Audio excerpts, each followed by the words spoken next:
বিসমিল্লাহির রহমানির রহিম। আসসালামু আলাইকুম। আমি মোহাম্মদ সোহেল রানা, শাহজাহানস ক্লাসরুম চ্যানেলের পক্ষ থেকে সবাইকে জানাই স্বাগতম। আজকে আলোচনা করব সিভিল ইঞ্জিনিয়ারিং ম্যাটেরিয়ালসের বালির অধ্যায় থেকে। আজকে আমরা বালির এফএম নির্ণয় পদ্ধতি শিখব।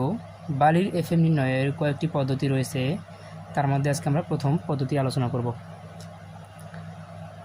এখন বালির এফএম নির্ণয়ের পূর্বে আমাকে জানতে হবে চালনী সম্পর্কে। আমাদের প্রমাণ চালনী রয়েছে 6টি। প্রমাণ চালনীগুলো হলো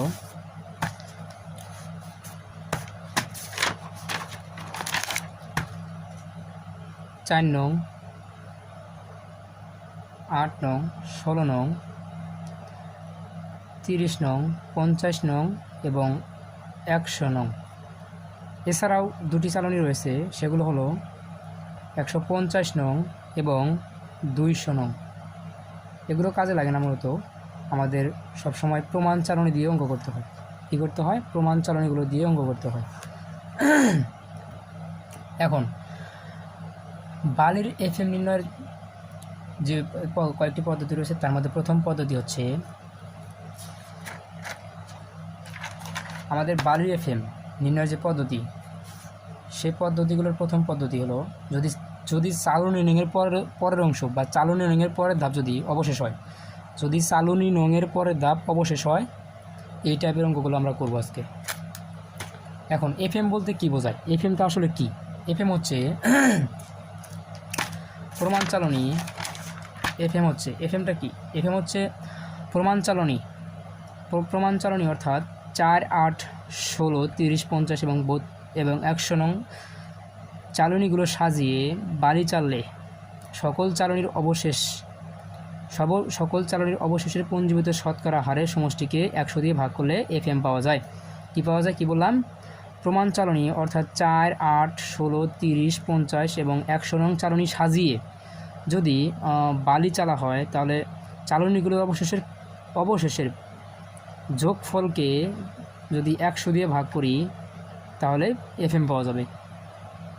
দেখো, তোমাদের সিভিল ইঞ্জিনিয়ারিং ম্যাটেরিয়ালস বইয়ের আজকে আমরা 10 নাম্বার ম্যাথটা সমাধান করব। সেটা হচ্ছে এরকম, ম্যাথটা এরকম দেওয়া আছে যে 400 গ্রাম ওজনের নমুনা বালির চালনী বিশ্লেষণ দেওয়া হলো। বালির সূক্ষ্মতার গুণাঙ্ক বা এফএম নির্ণয় করো। দেখো, এরকম ছক দেওয়া থাকবে, আমাদের সেই ম্যাথটা সমাধান করতে হবে। ম্যাথটি সমাধান করার জন্য প্রথমে আমরা এরকম একটা বক্স তৈরি করে নেব।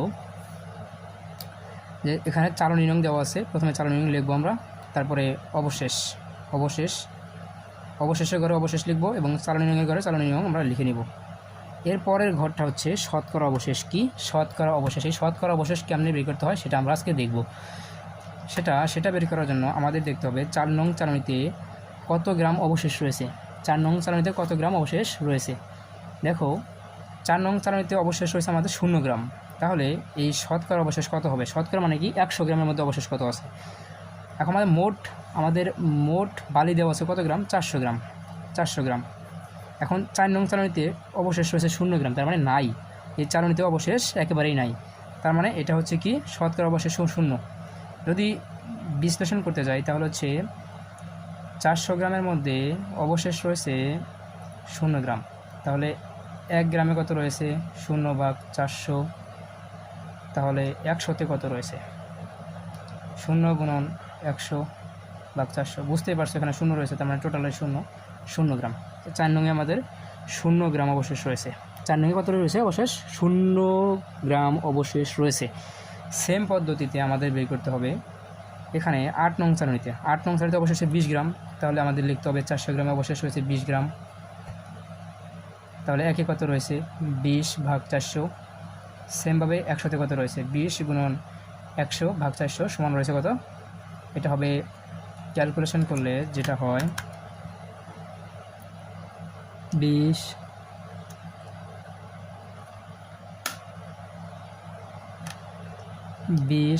গুণন 100/400 5 কি হয়? 5 গ্রাম।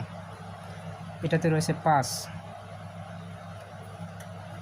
সেমভাবে করব আমরা শুধু এখানটায় পরিবর্তন করবো না। এখন শুধু আমরা তো দেখছি বিশ্লেষণ কেমনে করার, মানে শতকরা অবশেষ বের করার নিয়ম তো দেখছি আমরা নাকি। এখন শুধু আমরা লিখব এখানে 20-এর জায়গায় আমরা চেঞ্জ করবো, শুধু চালু নির্ণয়ের যে অবশেষ আছে সেটা চেঞ্জ করে দেব। দেখো এখানে 16 নঙে রয়েছে 50 গ্রাম, তাহলে আমরা এখানে 50 দেব, 50। তাহলে 50 গুণন 100 ভাগ হচ্ছে 400, 12.5 গ্রাম, 12.5 গ্রাম। আবার এখানে 30 নঙে রয়েছে 150 গ্রাম, 30 নং চালানিতে রয়েছে অবশেষ 180 গ্রাম, তাহলে 400-তে রয়েছে 180 গ্রাম, একে রয়েছে 180 ভাগ 400, 100-তে রয়েছে 180 গুণন 100 ভাগ 400 সমান হচ্ছে, এটা করলে হয় 45 গ্রাম। 45 দেখি 180 গুণন 100 ভাগ 400, 45, এটা হচ্ছে 45। আর 50 নং চালনিতে অবশেষ হচ্ছে 80 গ্রাম। সেমভাবে এখানে আমরা শুধু চেঞ্জ করব, 80 গুণন 100 ভাগ হচ্ছে 400, কত হয় 80 গুণন 100 ভাগ 400, 20 গ্রাম, 20। আবার এখন যেটা রয়েছে আমাদের 100 নং চালনিতে 30 গ্রাম অবশেষ রয়েছে, সর্বশেষ 100 নং চালনিতে 30 গ্রাম অবশেষ রয়েছে, সেটা আমরা বের করব যে শতকরা অবশেষ কত। তাহলে 400 গ্রামে অবশেষ রয়েছে 30 গ্রাম, একে কত 30 ভাগ 400 এবং শতকরা 100-তে কত 30 গুণন 100 ভাগ হচ্ছে 400, সেটা হচ্ছে 7 পয়েন্ট। দেখে আমরা ক্যালকুলেশন করি,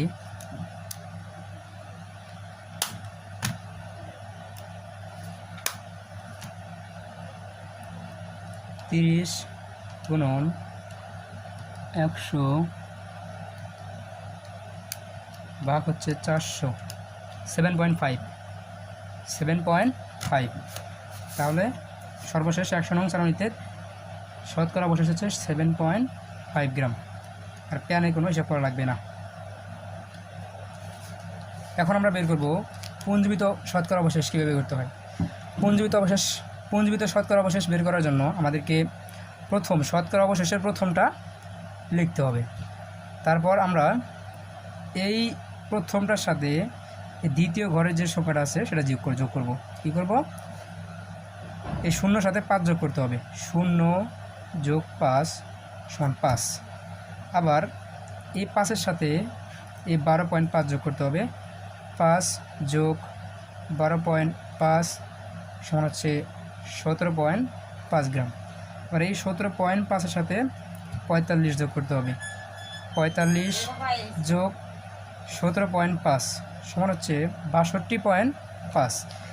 এখন এই 62.5-এর সাথে 20 যোগ করতে হবে আমাকে, 62.5-এর সাথে 20 যোগ করতে হবে। তো 62.5 যোগ 20 সমান হচ্ছে 82.5। এখন এই 82.5-এর সাথে আমাদের কী করতে হবে, এই 7.5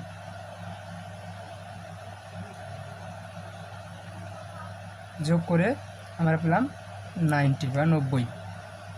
এখন আমরা কি বলেছিলাম, আমরা বলেছিলাম যে এফএম নির্ণয়ের সংজ্ঞা বলেছিলাম যে প্রমাণ চালনী অর্থাৎ 4, 8, 16, 30, 50, 100 নং চালনীগুলো সাজিয়ে বালি চাললে সকল চালনীর অবশেষের পুঞ্জীবিত শতকরা হারের সমষ্টিকে 100 দিয়ে ভাগ করলে সূক্ষ্মতার গুণাঙ্ক পাওয়া যায়। তাহলে আমার এই পুঞ্জীবিত শতকরা অবশেষ কী করতে হবে, যোগ করতে হবে। তাহলে আমরা লিখি মোট, এটা হচ্ছে যোগ করে দেখি কত হয়, 90 যোগ 82.5 যোগ 65.5 যোগ 17.5 যোগ 5 257.5 257.5। এখন আমরা কি বলেছিলাম? আমরা বলেছিলাম যে প্রমাণ চালনী অর্থাৎ 4, 8, 16, 30, 50 এবং 100 নং চালনীগুলো সাজিয়ে যে অবশেষ পাওয়া যাবে তার পুনর্নির্মিত শতকরা অবশেষকে যদি আমরা 100 দ্বারা ভাগ করি তাহলেই আমরা এফএম পাবো। এখন আমরা সেটাই করতেছি।